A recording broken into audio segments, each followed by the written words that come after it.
Welcome to Talk Cosmos, the show where Sue Rose Minahan and her panel of guests bring you leading-edge astrology conversations through a journey of soul growth patterns connecting astrology's energetic cycles.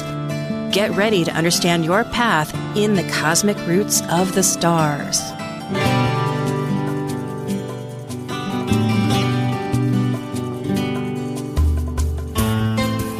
Hello, I'm Sue Rose Minahan, the founder of Talk Cosmos, for inspired. I want to say inspirational. Yes, they are, but they're insightful conversations that awaken consciousness for your soul growth.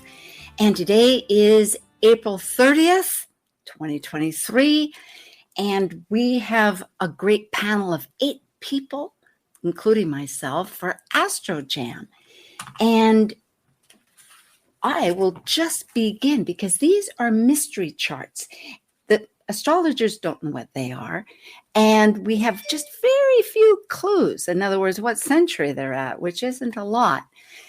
And it's like astrodrama, where people look at the energy of that planet and they express what they think it might be. It's not necessarily in conjunction to the whole chart, because every planet, that's how it operates in our brain. Mercury goes, yeah, I'm thinking this, blah, blah, blah, blah, blah, and maybe something's hitting. And it's not just the planet, it's the consciousness of that planet. People have been on me about, no, it's not the planets. Yeah, I know it's not the planets, it's the consciousness. That's really how we in this mortal world, we still think of tables. Well, tables was an idea. Table has a lot of electrons and neurons. I know I'm getting a little bit out here, but there's a lot of space in there. And the space is consciousness, and we're raising it. Okay, so with all of that said, now that we're in a big mystery and we're going to unsolve things or resolve things, whatever it is, dissolve things, because there's a lot of water and I'm spinning right now. Okay, so let's get to our panelists. Astro Jam is where planets come to life and speak. Hear cosmic energies talk as they do in our minds and hearts. Always fun, exciting, and revealing, like a music jam full of surprise. This is your cast of Astro Jam. Yes, hello. And in fact, I'll have to get you a new one that has Justin on it, because I had everything else hadn't. Well, hello. We have 8 folk, I believe we do. We're all here. And we'll start off with alphabetical. Israel AJOSE down at the bottom. And he is the president of the Astrological Lodge of London, and also has his several websites. He has Sacred Planets and, of course, the Astrological Lodge of London. And you can find all his material at Talk Cosmos. We have Justin Crockett LC, an archetypal astrologer, and his site is under his name, Justin Crockett LC. We have Sean Kelly, and he has 2 sites. One is Anthology Brands and also Evolutionary Astro. And we have Ray Sapp, who is the new publisher of the Mountain Astrologer magazine. And she has 2 sites, the mountainastrologer.com and also the Which Way Cafe. And we have Marie O'Neill, founder of Padma Life Coaching, and that is her site, padmalifecoaching.com. Also, Michael Bartlett, whose site is coremichael.com. And last but not least is Jennifer Ng, whose site is jeningress.com. So I apologize, we have these wonderful astrologers. They come from all over. Jen's in Toronto, Michael's in Santa Fe, Sean and Marie are in California, Justin in Washington, and Israel across the bay over there in England. So we're connecting from many spots. And at the half hour, we will offer a moment that each can tell you what they're really doing. So right now, Thank you, Nathan, for your illustrious music. And let's get right to those charts because we have two, and we're going to do the first one in that first half hour. Oh, that's right. And here are all their sites for those folks that are on YouTube. And you can see them and also go to Talk Cosmos because they span every dimension of from Chinese astrology to horary, to electional, to numerology, to mundane, to you name it. We've got it. Okay. The first one is right here. This is our chart. And the big news is that it is in the 20th century. But I will tell you all that they relate to things happening now, both of these charts. And I did mention here on the sides for the public and for ourselves a little bit where the planets are and what they are. So as it goes, we identify ourselves as a planet and we can say what sign we're in and then just say what comes to your mind. Like, for instance, I'll start off. I'm the ascendant in Leo, and I like to... You're muted. Okay. Should I start again? Yeah, we couldn't hear you. Yeah. Mercury retrograde. Oh my gosh, when did it start or stop? Oh, okay. Well, back to my Leo. You know, okay. Uh-oh.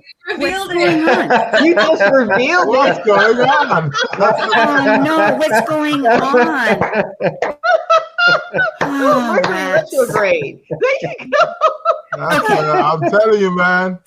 Okay. Mercury retrograde. I have Leo ascendant, and I'm being shushed by my fan here sitting down. And I like to teach things. I like to tell people what their roles are because, you know, life is a stage and everybody has a role. And by gosh, that's my job. I'm going to tell them. So now that it's revealed, let's just do more and just think spontaneous, okay? Yeah. All right. Go. Anybody. Bam.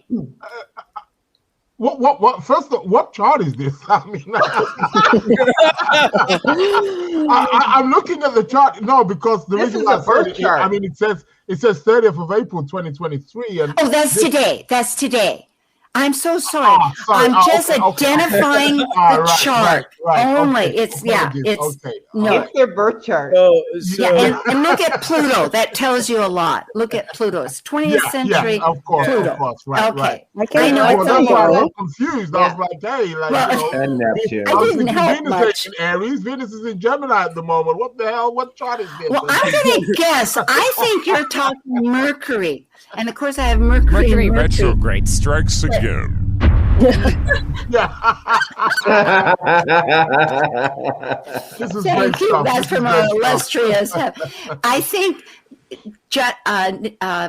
Israel, perhaps would you? This is great. Do you have something about Mercury there sitting at 11 degrees? Gemini? Of Gemini? Well, he's in his own sign. I mean, you know.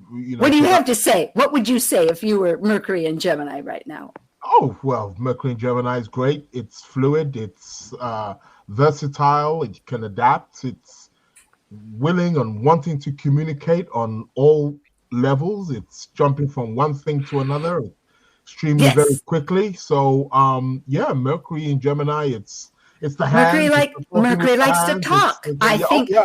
because I'm the ascendant and I'm talking, I think, you know, at the moment, talking from the ascendant's viewpoint, I'm going to teach people. And okay, go ahead. And Ray, somebody? I'm Venus. Oh, sorry. No, go ahead. No, and to our audience, we have 8 folks. Some have come in more and some haven't. The rules are, there are no rules, okay? It's just like our body and our mind. These planets they sit in us in different ways, these consciousness, and they tell us our story of our life at our moment. And this is as though we're on stage. We're not delineating, we're experiencing, okay? And pardon me if I did not, as I am representing myself as the ascendant right now, I realize as producer, Leo, producer, right? I neglected to tell all my great planets their roles. So just jump on in there. And if there's two of you, well, then just one back away or tussle. I like to get a lot of attention with my Leo ascendant and in a fire sign with my Mars and Venus. And I can be a real trailblazer. I'm going to fight for what I believe in. And I won't really care what you think. I'm just going to do it in a big way and have fun with it. Maybe annoy some people. But there's going to be some truth revealed, and you're going to notice me and my career. And I am Mars in Sagittarius, and I work very well with Leo, the Leo ascendant. I have courage. I am courage to speak the truth. I have courage to seek the truth and to be creative. I know what I'm talking about, and nobody can tell me any different. I know it in my bones what the truth is. I see a goal. I go after that goal. I have no problems with creating whatever it is I want. Sorry. I'm a new moon in Taurus, and I am fairly conservative in my viewpoints and practical in the ways that I share things. And I like to use my Mercury and Gemini to kind of share things using both sides as ever I need to. I am also the new moon in Taurus, and I am setting the course for a new manifestation that benefits humanity.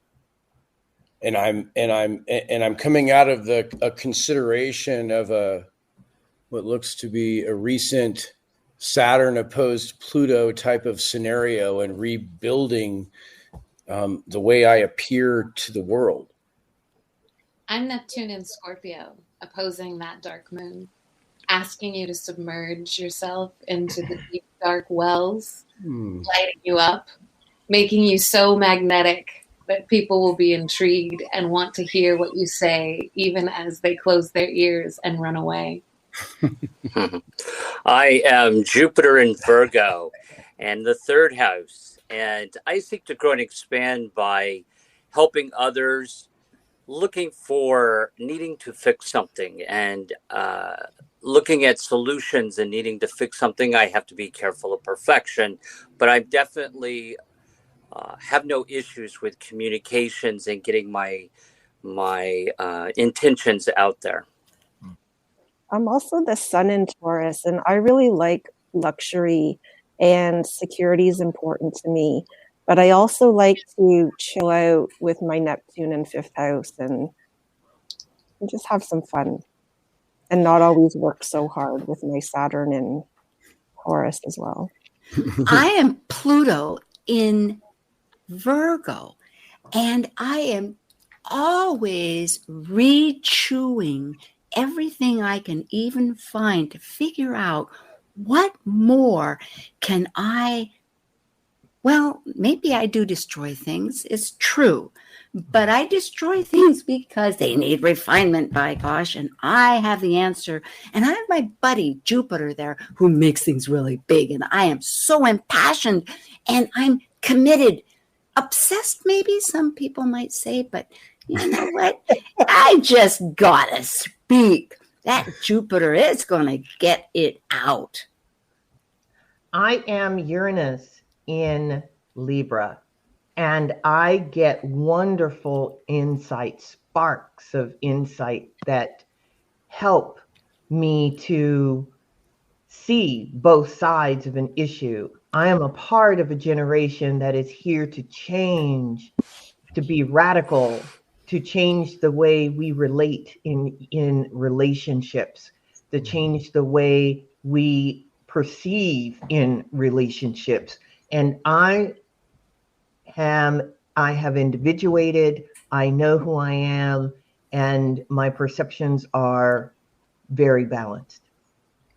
And carrying on from that, I will say I am Ceres in Aquarius in the 7th house, and being the mother of the grain basket, I am providing some kind of sense of security through marriage, but in a very eccentric way. I'm here to feed. I'm here to support on many levels the foundation of what marriage essentially is about. And being that I'm in the sign of Aquarius, it's something that will be somewhat progressive and will benefit humanity on a whole. I am Saturn at 2nd degrees of Taurus in the 10th, and I square my Leo ascendant and Aquarius descendant. So security and working hard and achieving my life goals, that's a really important part of my identity. I'm always focused on that, and it's in some way to do with my values that are fresh and entrepreneurial, but also expansive, and maybe has to do with philosophy or higher education or children and maybe languages. But I'll like to talk about it a lot because my Venus that disposits Saturn is sextile to my Gemini Mercury. I am Chiron, and I'm in a secret area. I have my hurts because can I be myself? But by gosh, I'm not going to let anybody know about it because I can see over there that I can talk just as much as I want because I've got my friends there. I mean, there's other fire energy. I've got a lot of spirit going on. There's Mars that's got to talk about what it is because it's in Sagittarius. I got opinions. I mean, wasn't I born to have opinions? Isn't it right for me to have opinions? Nobody needs to know my private stuff. I'm me. I am the south node, the lunar south node, Ketu, in the 3rd house of communications.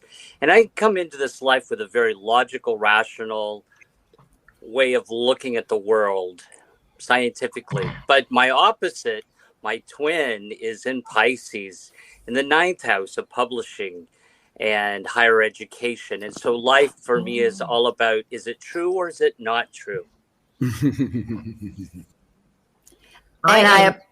Go ahead. I apologize. That's right. My wounds are really out there all the time. I just think they're in the 8th house. They're in the 9th. Go ahead, Marie. I am Eris in Aries, and I am here to throw a monkey wrench in everything that I hear that is not truth, that is not... I am a warrior, and I am going to throw that ball out there to show everyone their shadow. I do it without thinking. I do it because that is my essence, that is my job, and I help other people to see their problems through what I emanate out into the world. Let's reveal this, shall we? Is there anybody that has? So we have about 8, 10. No, go ahead. Well, I was going to say, seeing the Saturn there and the T-square to the ascendant descendant, I forget who pointed that out, but I thought that was grand because it's like, here, I am the authority, but I'm really dramatic. So you may not, you might want to take me with a grain of salt type of... Well, the Jupiter Pluto trining the sun moon says that as well. Mm-hmm. sextiling Neptune. I mean, there's like, and then also there's some sort of awareness, right? There's some sort of work, some sort of transformational service he's been working on for some time in these past lifetimes. Yeah. But then he's got the wounding, and his goal is somewhat spiritual, and yet there's the wound right there that says, oh, we really can't share who we are. Yeah. Well, and again, his luminary is ruled by Taurus, a Venus sign, and that Venus being in Aries at the midheaven trine his Mars. One of the things that he has been so known for lately is actually his relationship with his wife. And even if he kind of glorifies traditional relationship values, Tucker Carlson, the person... That's who it is? Yeah. It was revealed early on. I know. Really? We didn't know that. Oh, was it? I didn't know. I accidentally goofed. That's But it is Tucker Carlson. How to listen to the feminine sometimes. He really does say, sometimes I think she's mad, or feminine intuition is mad, but the more that I sink into it, the more I realize how much knowledge is there to take. And so I feel like that's Was he an athlete? No, Tucker Carlson. He just got ousted from Fox He News. had in 2016. That's right. I need to explain. He was the talk host of the station, and because of Trump's, he strongly supported the Trump storyline, not to get political here, but just as a fact. And therefore the station was sued a lot of money for I think it was liable because it wasn't, grounded in factual court facts. And therefore he was cut. And that happened April 16th, I think, that he was, let's see. No, when I have his chart when he was this week, cut. I think. Yeah, it was very recent. And so people are still reeling. I mean, if you go into trends, people are still talking a fair amount about. But I wonder, did he play sports in his youth? Because it made me wonder with Mars in the fifth. Mars and Sag, yeah. You know what, I was thinking that same thing, Jennifer, but I think it, sometimes I've seen that energy also come out in the way of how he expresses himself. Yeah. It's exhibiting in a different way, possibly. Yeah. And I know, if I'm correct, he comes from a lineage of, his mother was a famous artist, or is a famous artist. He comes from... he comes from a lot of wealth. Yeah, and status and fame. And so... I believe I remember reading, and not recently, about his family, and I thought one of either his mother or his aunt or grandmother, they're they were from the Swanson, the heiress to the Swanson industry. And one of them's an artist. Again, all his Taurus planets and that Venus at the top of the chart, he really comes from powerful women and actually celebrates them. Yeah. But very opinionated. 10th house cut. Yeah. And I really... And I don't see how it celebrates women, but okay. Well, I guess in his mind, okay? Everything is relative. Yeah. Like I said, in his values, he has very traditional values. However, in those values, he celebrates women. Well, women will be quite member of the Dan White Society. Well, I guess women are in charge in his life, I would think. Israel was saying something. I was going to say, I think women definitely are very potent in his life. I mean, to have a very powerful Venus like that on the angle on the MC, even though she is in detriment, but nevertheless, his moon is exalted in the 11th house. That says to me that there is definitely a very powerful matriarchal supportive background here for sure. I did hear an interview that he gave, I guess, where women are supporting him because of something that he said about women. He's he acknowledges that women are quite different and think differently than he does. And he also says that he's learned he needs to pay attention to them because he's learned that, and that they have a different way of seeing things, and it's actually benefited him to pay attention to what women Right. Right. That's a great maverick use of his Uranus and Libra on his IC, and then Venus and Aries on his midheaven. That's a great And I should admits, he really admits he's like there's blind spots that he has. And I will say to our public, because we're enjoying ourselves so much here, that we have quite a few authors. And when you brought up Mavericks, that you have a book, that Michael has a book on Maverick planets besides astrodrama. And Marie has a book, and The Lotus Opened. And let's see, I think, Justin, you have a book and you're writing one. You have... it was a memoir. Yes. And the name of it again is Playing by the Rules. Playing by the Rules. I love that title. Yes. So that's not individuation if you're playing by the rules. Well, tongue in cheek, right? Depends on whose rules. No, looking at this chart really quickly, I was going to say something because I listened to his talk or his quick thing after he got let go of Fox, and I'm listening to how he communicates, and that Virgo really comes through a lot. That whatever he presents as a real fact. He tries to be very exacting in his communications. It's very Virgo-like, even though Mercury's in Gemini. I was thinking about that particular signature in his chart too, because it was just last year that we had Jupiter and Pluto. Let me think. It was a Pluto. The Jupiter-Pluto conjunction in Capricorn a few years back? Yeah, exactly. And so, I guess so. Yeah, I'm beginning to think. Saturn conjunction in Aquarius also as well. Well, you and I did Pluto. No, Neptune, and maybe I'm getting it confused with Neptune and Jupiter last year. Yeah, Neptune and Jupiter, right. Yeah, that was last year. But still, when you look at this configuration, for whatever reason I looked at it, it is so compelled, that the obsessive part of Pluto and then the expansive part of Jupiter that can think they do know. I mean, they can do a lot of positive, but they can also get really carried away.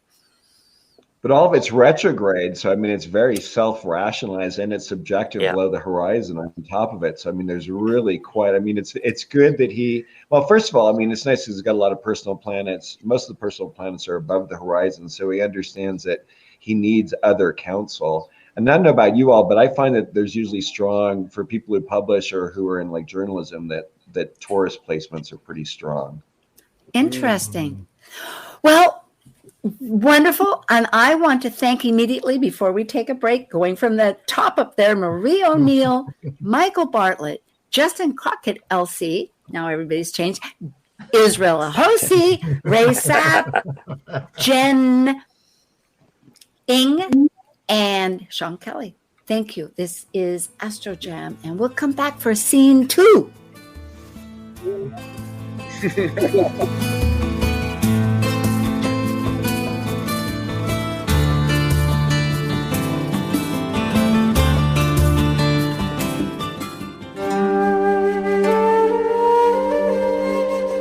While we take a break from this week's edition of Talk Cosmos, let's take a look at this cycle's archetype. We're currently in the period of Taurus. By leaving a cycle based upon initiation, the energy of Taurus integrates spirit into a solid form of matter that is tangible and physical. It's an earth sign, concerned with self-sufficiency and the values to maintain the strength of a life form throughout its survival.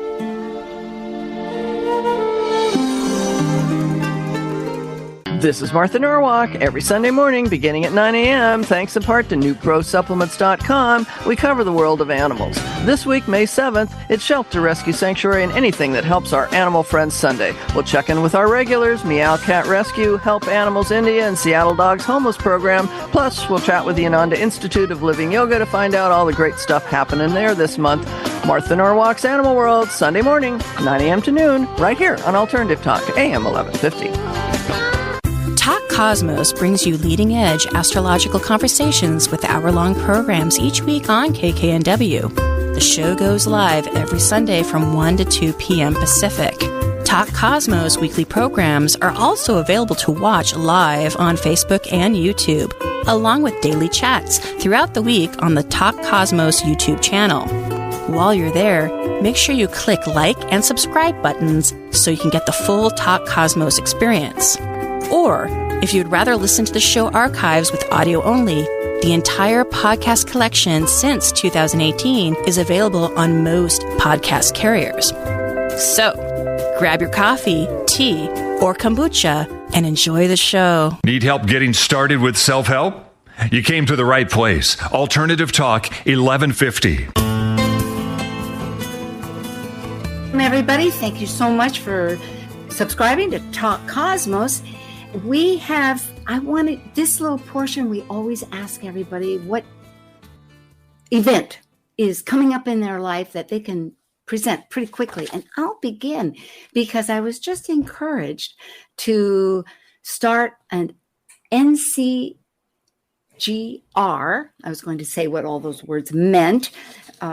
Chapter in Hawaii, the Hawaii Islands NCGR chapter. So it's very exciting because today, it's been a month, and I feel like Pele here just exploding, but today is the last day to join at discounted rates. All the big guys, ESAR, OPA, are raising their rates as of, right now, soon. So in other words, you can get in at the usual rate. And also, Linda Bird, who's the new president, has worked with software, classes, many opportunities that you get a discount. So if you utilize those discounts, you're going to pay for your $55 a year or 3 years for $150, because all these have some fee. But the point is that it will be, if you join, and then you can join because everything's virtual. The islands are virtual anyway. I can't be on all 4 islands or more. And so we're going to have it online. And they have 3 magazines that go out a month. They have, of course, 12 different webinars through the different groups. It'll be exciting. So bottom line is go to NCGR, which is National Center of, where in the heck is this thing? I remember all these different names. Boy, great. Aren't I great? Okay, Sue, quick, spit it out. National Council for Geocosmic Research, which is exciting too because of research. Okay, enough of me. Let's go to the team. Who has, Marie, do you have anything immediate that you're presenting? Yes. As a matter of fact, I have a class beginning on May 20th through Kepler College, Fundamentals of Life Coaching for Astrologers. And it's giving astrologers life coaching tools that they can use with their clients. That starts May 20th. It's actually a 10-week course, but it's broken into 5-week sessions. So you get the first part 1, 5 weeks, and then in July, the second part begins. Cool. Oh, that's great. Mm-hmm. Okay.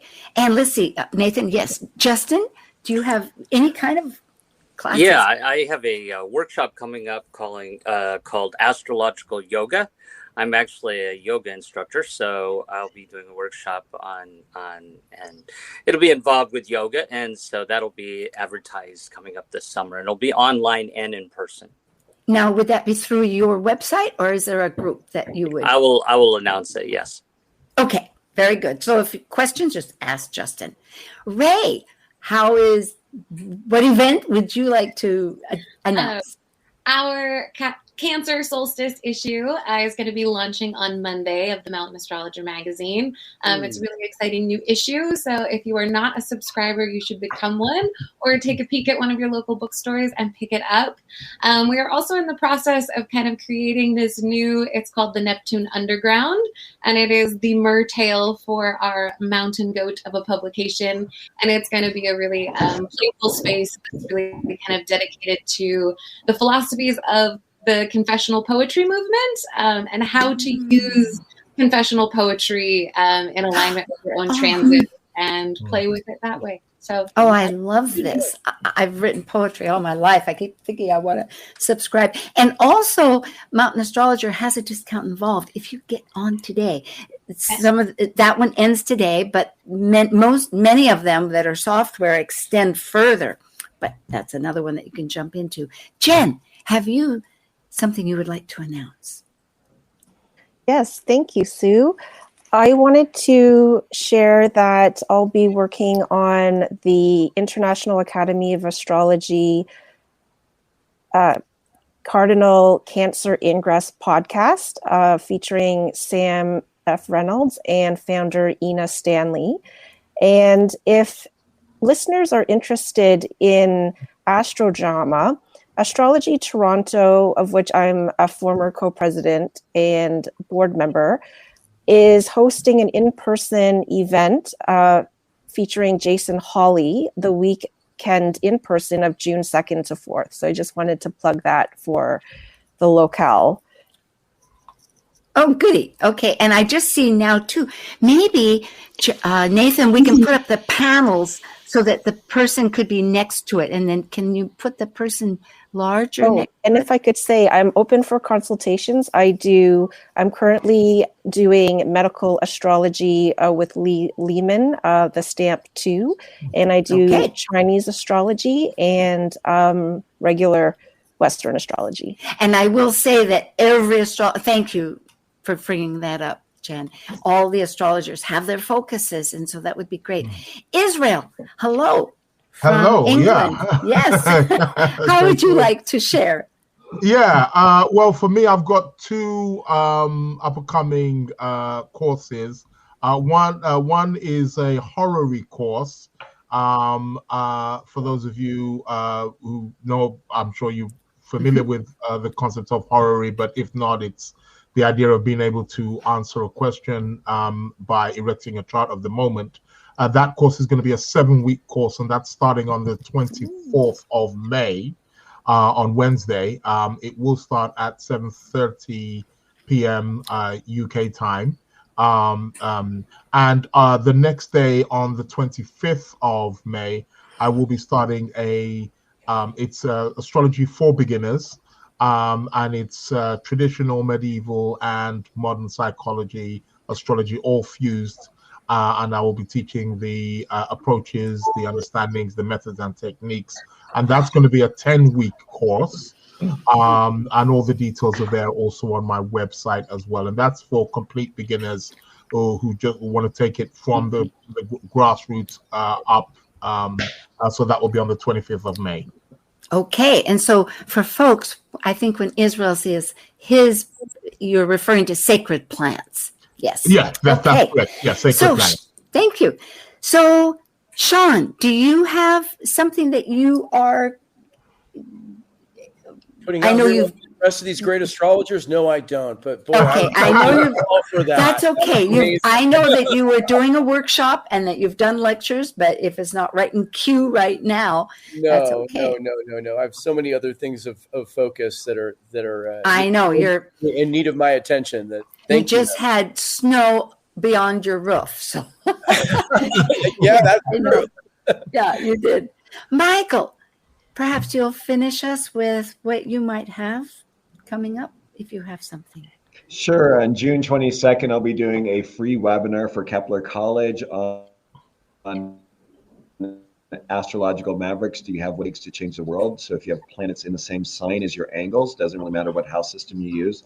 It's really just basically the same sign. The closer it is to the angle, the more powerful they tend to be. But I find that even with the wider angles, wider orbs, they still work. Also, I am helping Allie, or being a guest lecturer for Allie Gully's course 103 for Kepler College. I'm doing, just finished one on synthesis of the chart, and the next one I'll be doing is challenging placements. Okay. Well, thank you, everybody. Lock, stock, and barrel. And we have all the websites here. So we will jump into, and remember about NCGR. Do go to their website, which is, what is it? It's a little tricky. Oh, it's geocosmic astrologyofthesoul.org is an organization. So check it out, and it'll be fun if we can have this Hawaii adventure. All right, here we have, and just to explain a little bit, when it says Astro Jam chart 2-4, that's today. And again, it's a 20th century chart. And I have identified around the side, so it has Venus, Scorpio, Chiron in Sag, Jupiter in Capricorn, the moon in Aquarius, the ascendant in Aquarius. Then we have Eris North Node in Aries, Uranus in Cancer, Pluto and Mars in Leo, and South Node, Ceres, Neptune, Mercury, Sun in Libra, and last but not least, Saturn in Virgo. So for those people in the podcast, if that adds up, you will find out later what this is, and you can find it yourself. But we will begin. So I think... I don't know what it is, but I know when it is. This is an October 1949 chart. All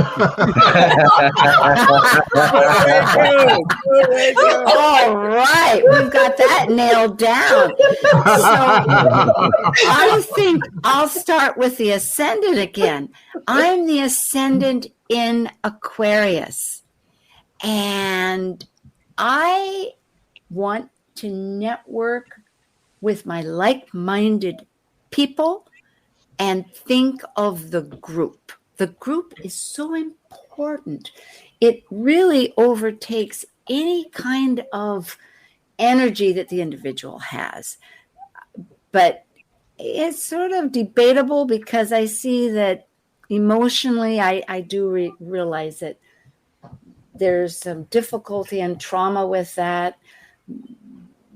Why it's hard to find my group, but it's also where I attach a lot of meaningfulness to that like-minded group. And I'm going to defend it, by gosh, because that's what moons do, because the moon is so close to my ascendant. I'm that moon in Aquarius on the ascendant in the 12th house, loving the buzz of the city, the highlights I get connecting, and yet also needing wide open spaces to retreat totally to myself, completely unintruded upon by the external world. I am the Venus in Scorpio, and I love very deep. I love with intensity. Till death do us part. Occasionally I can feel somewhat insecure about my love or romantic situations. However, I am seeking deep emotional trust. I love on a very deep level. I do not do surface love. And I'm in the 9th house, so I'm attracted to people who are philosophical, perhaps spiritual, or perhaps people who are from different cultural backgrounds or foreign backgrounds also as well. And I also have a great love for philosophy and ideology and higher learning and long distance traveling. That's who I am. Well, I'm an intense lover with my Pluto and Mars in Leo. It's kind of my way or the highway. And yet when you see me, I might be a bit aloof because with my moon in Aquarius, I'm a bit my own canvas for my own individuality, and I'm a creative soul that really needs to speak my truth with that stellium in Libra in the 9th house. Well, I am Mars in Leo, and it is definitely all about me in relationships. Everything revolves around me. Hear me roar. I want to be on stage. I'm a lot of fun, though. I'm definitely fun in relationships. I'd like to play. But I have to say, I will fight to be heard and to be the center of attention. And if you turn your back on me, watch out. I am Uranus in Cancer. And so I'm in the 5th house, and I see family from a outsider's perspective or a different perspective. I'm more apt to take anybody that's outside my nuclear family as my family. So I think I'm sort of the rebellion revolution type when it comes to family. And because I'm in the 5th house and Jupiter's in the house of the womb, I may have some issues with, may not have my own children, but take on others' children as well. I am also Pluto in the 7th house, conjoined Mars. And this gives me a really deep intensity and passion that I have to work with my attachment and intensity in relationships square Venus. And I definitely don't do surface level, but I can appear balanced and detached because of my air signs, planets and air signs with my sun in Libra.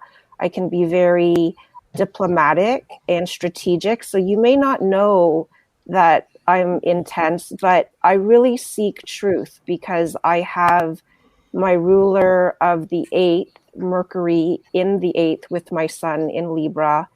And my moon is in an air sign in Aquarius.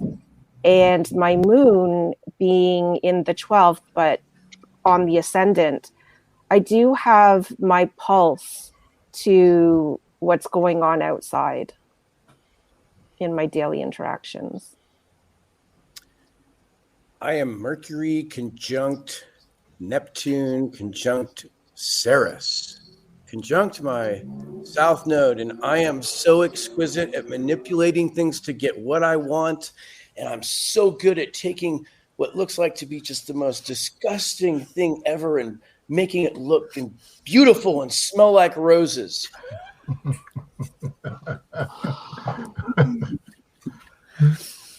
I am also that sun in Libra, catching up with Mercury, Neptune, Ceres, and the South Node. And while I want us all to get along, and I will play the diplomat, with Uranus square me, I will sometimes rock the boat and say things just to make us all disagree. I am Jupiter in the 12th house in Capricorn, and I like to meditate. I like to experience metaphysical I like to explore metaphysical areas. I like to be by myself. I like to chill out, meditate, do yoga, contemplate. I am, go ahead. I am the North Node in Aries in the 2nd house. I am here to develop my courage. I am here to develop, which will help me develop my self-esteem and my self-worth, and it'll help me to learn what it is I value. In order to develop that courage or to have that courage and to be authentic to myself, I have to get out of this mode of wanting to please other people, wanting to not rock the boat. I have to speak up. I have to heal the South Node issues that I have inside relationships, because I can tell little white lies just to make things easy, and yet I am to work on my courage. I am so glad to always have that courage, because I am Chiron in the fire sign of Sagittarius, which has my beliefs, but are my beliefs? It's not that I don't know my beliefs. I do, but yet who out in the world knows my beliefs, and who out in the world is going to allow me to live just like I want and let me produce them? Because it's all this. There's a lot of support. I feel support. Like, yes, that's the direction I'm going to go. But yet, it's it's tricky.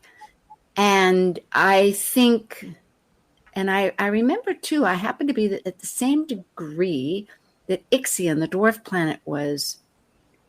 And Ixion, in that, if I remember in my philosophy of higher learning, thinking about this, that Ixion had double chances and was, until it learned host relationships, because yes, I know Ixion did burn his father-in-law and also wanted to rape, well, excuse that word, but anyway, with Zeus's wife, Juno. But the fact is that Ixion can turn a corner.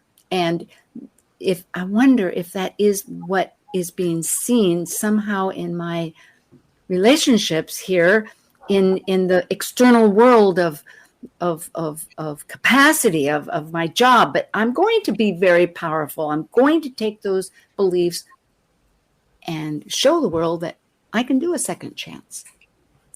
Hey, I was going to say, my yod from Uranus to the moon to Chiron makes me want to be a very individualized self, and yet I find it hard because I need to be relating to people, and yet I have so much that I have to say about what my inner truth is. Mm-hmm. And I've been outcast most of my life. Wow. I am the sun again in Libra, and I really am curious about research. I think I might feel my best researching about relationships and maybe spiritualities or beliefs with Jupiter and Moon in the 12th. And with my Mars and Pluto in the Sun and Venus in Scorpio, I may be very driven to research about relationships and research. Thank you. We have only a few minutes. I would love to show what this is. Does somebody have something they want to spit out? About September 30th or October 1st, 1949. Yeah, let's do it. Okay, so here we are. Since I already showed it, it is China.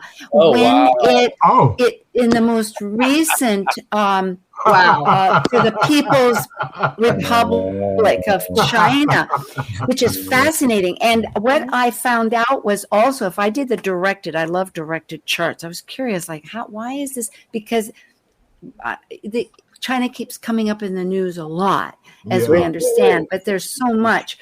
And if you can see that the nodes, look at that, the nodes the south and north node just went into Capricorn, so that's evident. So now let's look at the biwheel. We have the biwheel. There's the moon, if this chart is, and I think I got this chart from from Solar Fire, so I hope it's correct. But the natal moon has Venus right on it for values, and then the solar arc. And for those people that don't know what solar arc is, it's a more sophisticated way of measuring time. And it gives energies that are working at this moment in time. So I did this as of today. So here you have the moon on the north node of the autonomy of being themselves, but then also of that individuality of moon thinking. Yeah, and Uranus is in the 8th house, because that Saturn is a blockage, and that's a blockage to intimacy. Oh, I find that very interesting, because this is like, China's a very old country, and this is like the communist China. And it's interesting with Uranus and Cancer because of the one-child policy. I was just thinking the same thing. Yeah, that is and very... I will write down, there are two other great, in 221 BC, it was the unification under the Qin, Q-I-N dynasties. And in January 1912, and Jennifer, you can help me, King, Q-I-N-G dynasty was replaced by the Republic of China. So, of course, I mean, it's so ancient. I mean, 2,000 years of dynasty rule was supplanted. And, as a culture, you would say it's the oldest, probably, with India. Oh, one perhaps. of them. One of them. Ancient. Definitely. Yeah, how fascinating. Well,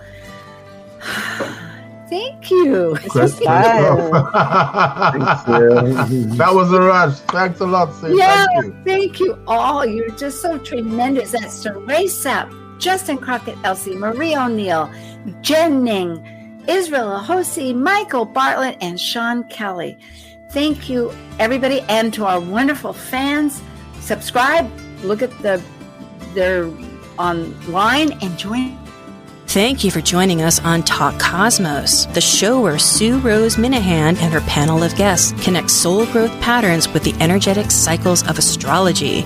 Be sure to tune in next Sunday at 1 p.m. Pacific Time to continue your journey through the roots of the cosmic pathway.